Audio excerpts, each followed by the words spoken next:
Hello అండి, అందరికీ hi, అందరికీ నమస్కారం అండి. Welcome to KSR ayurvedic herbals. So ఈరోజు కూడా ఒక మంచి ప్రోడక్ట్ మేము ముందుకు వచ్చాను. అదేంటంటే అర్జున పౌడర్. దీనిని తెల్లమద్ది చూర్ణం అని కూడా అంటారండి.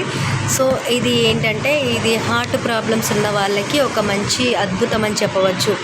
సో ఇది గుండె పనితనాన్ని పెంచుతుందండి. అలాగే గుండె సమస్యలు ఎలాంటివైనా కూడా క్లియర్ అవుతుంది దీనివల్ల. సో ఏంటి అంటే ఇది గుండె సమస్యలు అంటే పంపింగ్ సరిగా లేకపోవడం, అలాగే హార్ట్లో బ్లాక్స్ ఏర్పడడం వంటి సమస్యలు ఉన్న వాళ్ళకి కూడా ఇది ఒక మంచి ఔషధం అని చెప్పవచ్చు. సో దీనిని ఎలా తీసుకోవాలి అంటే గోరువెచ్చని పాలలో ఒక స్పూన్ కలుపుకొని త్రాగడం వల్ల మంచి రిజల్ట్ అయితే ఉంటుందండి. సో ఇంకా ఏంటండి ఆలస్యం, మీ దగ్గరలో ఉన్న కేఎస్ఆర్ ఆయుర్వేదిక్కి వెళ్ళండి, విజిట్ చేయండి. అలాగే మీ పౌడర్స్ తీసుకొని మీ ఆరోగ్యాన్ని కాపాడుకోండి. ఓకే అండి. మాది వచ్చేసి 4 branches: Kothapet, Uppal, Boduppal and Peerzadiguda. Okay అండి, అందరికీ బాయ్.